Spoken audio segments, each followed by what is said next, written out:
Hi guys, welcome to my channel. So ఈరోజు ఏంటి అంటే నేనైతే నా సెల్ఫ్ ఇంట్రడక్షన్ ఇద్దాం అనుకుంటున్నా. వై బికాజ్ అంటే నా లైఫ్ ఏంటో మీకు తెలవాలి కదా. ఇన్ని డేస్ నా లైఫ్లో ఏమైందో మీతో షేర్ చేసుకోవాలనేసి అనుకుంటున్నా. సో నేను పుట్టి పెరిగింది మాత్రం హైదరాబాద్లో. సో మమ్మీ వాళ్ళు అయితే అగ్రికల్చర్ వర్క్ చేస్తారు. నేను ఇంటర్మీడియట్ కంప్లీట్ చేశాను. 10th 10/10 వచ్చింది. ఇంటర్లో కరోనా టైం. సో బార్డర్ మార్క్స్తో పాస్ అయిపోయాను. ఇంటర్ తర్వాతకి నాకు ఒక సిస్టర్ ఉంటుంది. తనకి మ్యాచెస్ వచ్చాయి. సో తన మ్యారేజ్ అయిపోయిన తర్వాతకి నా మ్యారేజ్ అయింది. సో నాకు ఇంకా చదువుకోవాలనే కోరిక చాలా ఉండే. బికాజ్ నా లైఫ్లో చాలా గోల్స్ ఉండే. సో అవన్నీ నేనేం కంప్లీట్ చేయలేదు. సో మేబీ ఫ్యూచర్లో మీ సపోర్ట్ ఉంటే నేను ఖచ్చితంగా కంప్లీట్ చేస్తానేమో. మ్యారేజ్ అయింది. మ్యారేజ్ అయినాక చదువుకుందాం అనుకున్నా.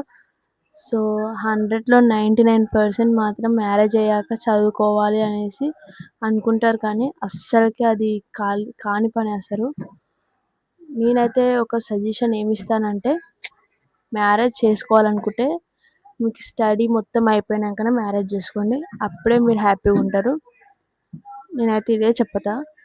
బికాజ్ ఎందుకంటే నా లైఫ్లో నేను మ్యారేజ్ అయ్యాక చదువుకుందాం అనుకున్నా, కానీ నేను చదువుకోలేకపోయాను. సో నేనైతే ఇంకా ఇప్పుడు ఇంట్లో పని చేసుకుంటూనే ఉంటాను.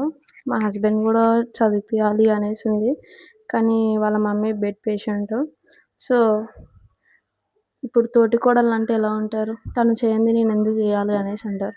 సో మా ఇంట్లో సిచ్యువేషన్ కూడా అదే. So that's the main reason నేను చదవకపోవడానికి.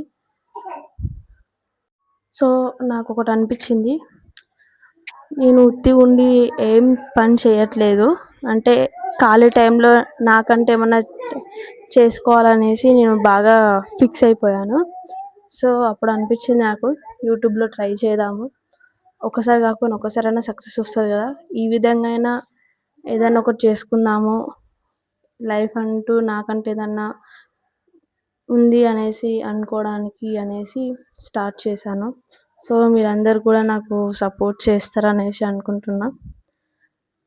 నేను కనీసం నా చదువుకోవాలనే నా ఆశను ఎట్లాగో నేను నెరవేర్చుకోలేకపోయినా, కనీసం ఇదైనా మీ అందరు సపోర్ట్ చేసి నాకు మంచి పొజిషన్లో ఉంచకున్నా సరే కానీ నాకు సపోర్ట్ చేసి అంతే చాలు.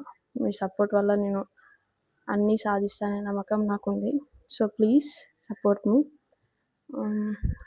నాకు ఒక మ్యారేజ్ అయిన 1 ఇయర్కి చిన్న బాబు పుట్టిండు. మా బాబు పేరు Jasvik. So he's so cute. నేను వితౌట్ ఫేస్ ఎందుకు వీడియోస్ చేస్తున్నా అనేసి మీకు డౌట్ రావచ్చు. నేను ఇట్లా నాకు నచ్చింది చేయడం మా హస్బెండ్కి ఇష్టమే, తను ఏది వద్దన్నాడు. బట్ వాళ్ళ ఫ్యామిలీ వాళ్ళు ఏమనుకుంటారో అనేసి ఒక ఇంటెన్షన్ తోటి ఇలా చేస్తాను. సో మా హస్బెండ్ వాళ్ళ ఫ్యామిలీ ఏమనుకుంటారు అనే ఒక మెయిన్ రీజన్. సో ఇదన్నమాట ముచ్చట. సో మీ అందరికి అర్థమైంది అనుకుంటా. నేనైతే గర్ల్స్కి మెయిన్గా చెప్పేది, మంచిగా చదువుకోండి ఫస్ట్. మీకంటూ ఏదన్నా ఒకటి లైఫ్లో సెటిల్ కండి, తర్వాతకే మ్యారేజ్ చేసుకోండి. అప్పటి వరకు మ్యారేజ్ చేసుకోకండి. నన్ను అడిగితే మాత్రం నేనే చెప్తా. కానీ ఏంటి అంటే చదువుకోండి, కానీ లవ్ చేయండి, కానీ మంచి పర్సన్ అని తెలిస్తేనే లవ్ చేయండి. ఈ జనరేషన్లో మాత్రం మంచి వాళ్ళు అంటూ ఎవరు లేరు, ఇది మాత్రం నేను మెయిన్గా చెప్పగలుగుతా. నీకెవరు అండగా ఉండరు, నీకు నువ్వే ధైర్యం తెచ్చుకోవాలి. నీకంటూ ఏదన్నా ఒకటి సాధించాలనే తపన నీలో ఉండాలి. మీ మమ్మీ డాడీ వాళ్ళ పేరు నిలబెట్టాలనే ఒక మైండ్ సెట్ మీద ముందడుగు వేసి నీకు నచ్చింది చెయ్యి. నువ్వు కరెక్ట్ ఉంటే మీ మమ్మీ డాడీ వాళ్ళు నువ్వు ఏ పని చేసినా వద్దనరు. ఏ చిన్న తప్పు చేసినా వాళ్ళకి ఒక నమ్మకం పోతుంది, నా బిడ్డ ఏం చేస్తావు అనే మైండ్ సెట్లో వాళ్ళు ఉండిపోతారు. సో ఫస్ట్ ఆఫ్ ఆల్ నువ్వు ఏ తప్పు చెయ్యకు, మీ మమ్మీ వాళ్ళు డాడీ వాళ్ళు అన్నా కానీ నేనేం తప్పు చేస్తలేను డాడీ, ఇంకెందుకు మీకు అలా అంటున్నారనే ఒక ధైర్యం మనం కూడా ధైర్యంగా మాట్లాడడానికి ఒకటి ఉంటుంది. So that's it. ఇదే నా లైఫ్ స్టోరీ. మీరందరికీ నచ్చింది అనుకుంటున్నా. నాకు అంత క్లియర్గా చెప్పడానికి రాకపోవచ్చు, కానీ నా ఇంటెన్షన్ మీ అందరికి అర్థమైంది అనుకుంటున్నా. This is my self introduction video. Please like and share and subscribe to my channel. Thank you, support మీ. ఇప్పటి నుంచి కంటిన్యూగా వీడియోస్ మీతో షేర్ చేసుకుంటాను. నా లైఫ్లో ఏమవుతుందో ప్రతి ఒక్కటి మీతో షేర్ చేసుకుంటాను. ఓకేనా? Thank you. బాయ్ అండి.